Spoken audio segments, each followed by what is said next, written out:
from the top, let's go!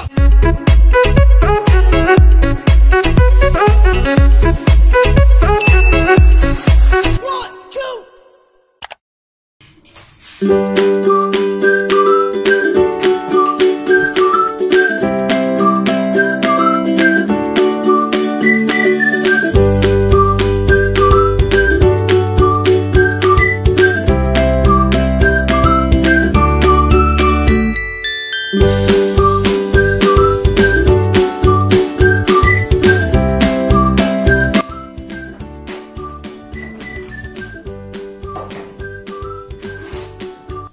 Ready na po yung ating dalawang piraso ng dahon ng saging.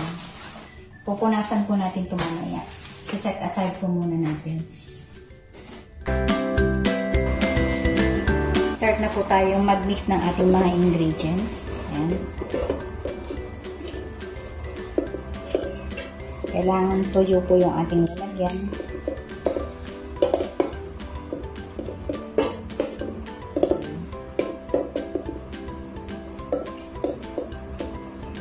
So, dito po sa ating gagawing bibingka sa kawali, kailangan po natin, lahat natin ng 4 cups glutinous rice flour, 1 cup evaporated milk, 1 cup condensed milk, 1 cup coconut milk, 1 cup shredded coconut, yung young coconut po, at saka yung grated cheese. Yan lang po yung ating mga kailanganin sa ating bibingka sa kawali.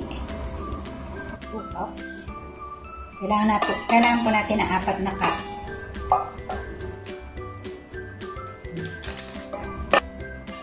Kailangan po natin ng 1 cup na coconut milk.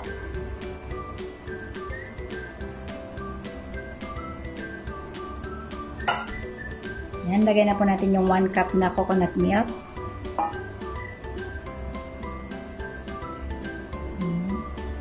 One cup na evaporated milk.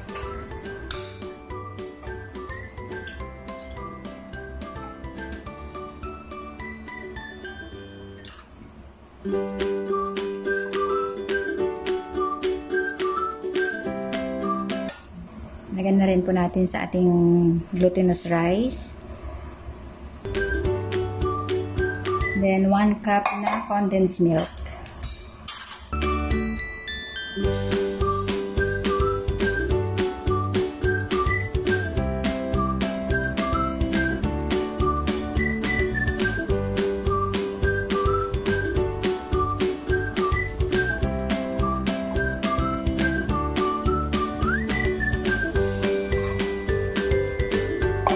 Lagyan din po pala natin ng melted butter, 2 tablespoons.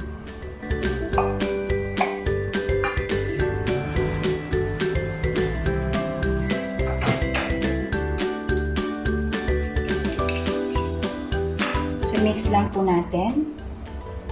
Mix muna natin bago natin ilagay yung ating shredded coconut.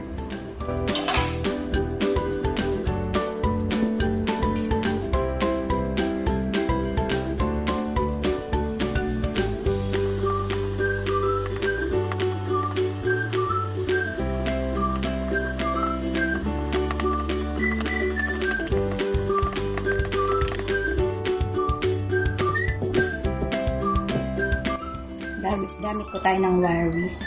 Mas madaling haluin.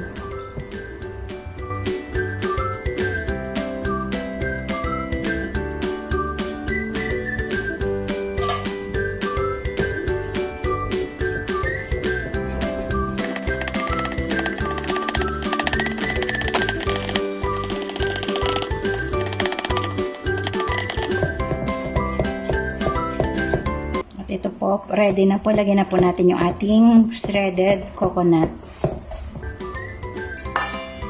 1 cup din po ang ating kailangan.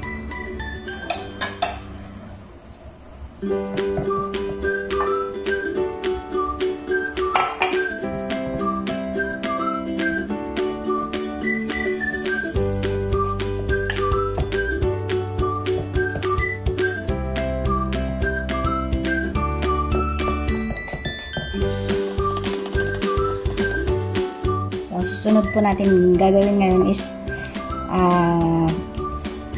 sasapinan natin yung ating kawali ng dahon ng saging. So, dito po sa ating dahon ng saging, yan, yung inano ko na po kanina sa apoy, dinarang sa apoy. Hatiin po natin to. Then, ito po yung sasapin natin sa kawali.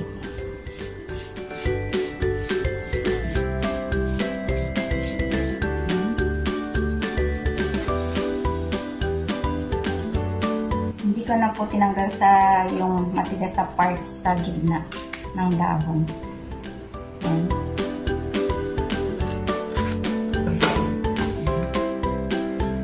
Tuloy natin yung ating kawali. Yung ating kawali, isasapin po natin ito ngayon.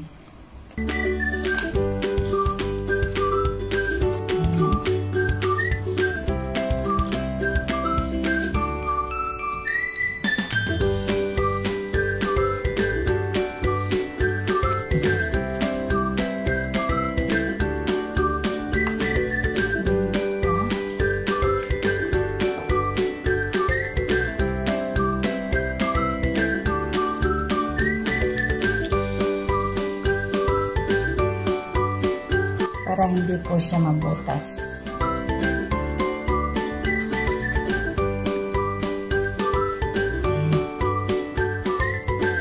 So, dito po natin ibubuhos yung ating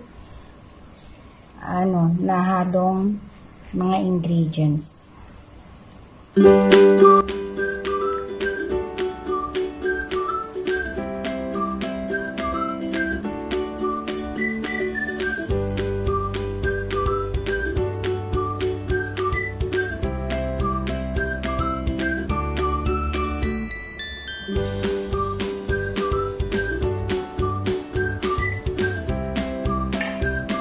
Lagyan po natin ng konti.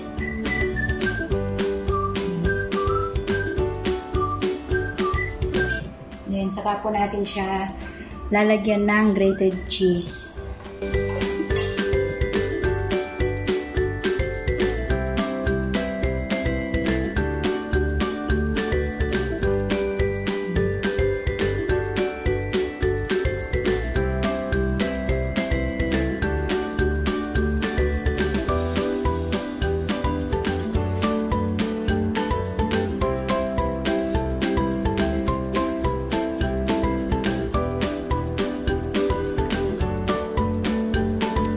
Yan na po yung ating unang isasalang. Isasalang na po natin sa pinakamahinang apoy. Then, lulutuin po natin ng 40 minutes.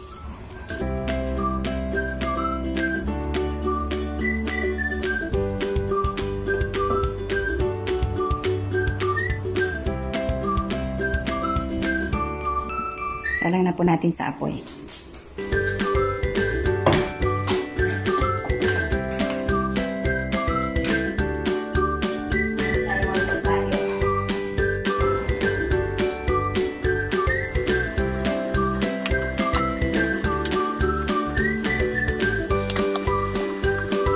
Lagyan na rin po natin yung pangalawang kawali natin.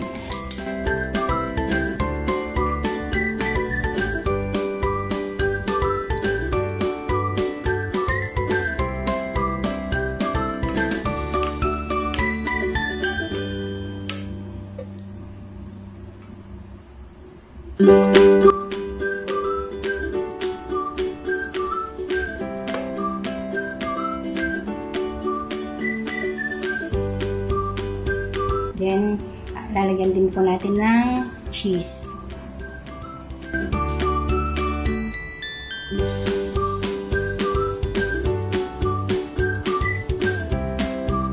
Kaya natin tatapan at isasalang na ulit natin.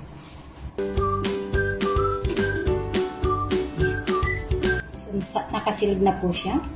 Salang na po natin ulit sa ating isang stove. Tabi po sila. Ayan.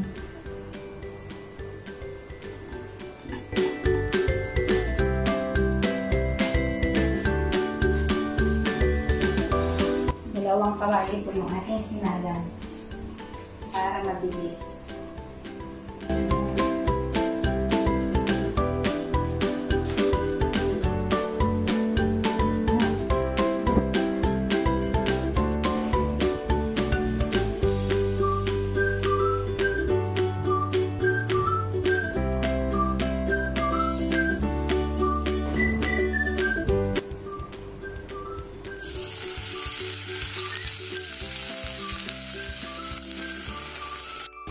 ito na po yung ating pangalawang salang. Babalik na rin po natin.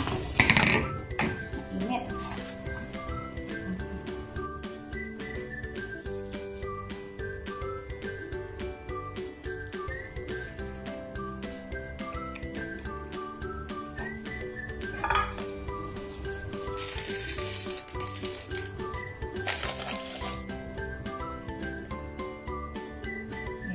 Salang po natin ulit siya.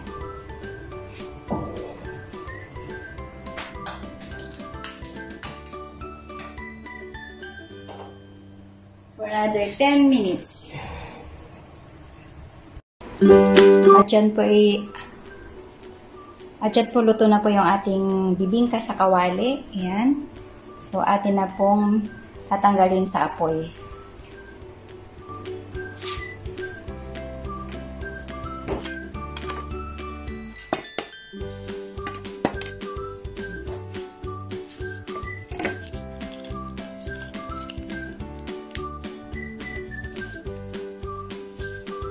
Wow! Yan! Ang bibingka sa kawali.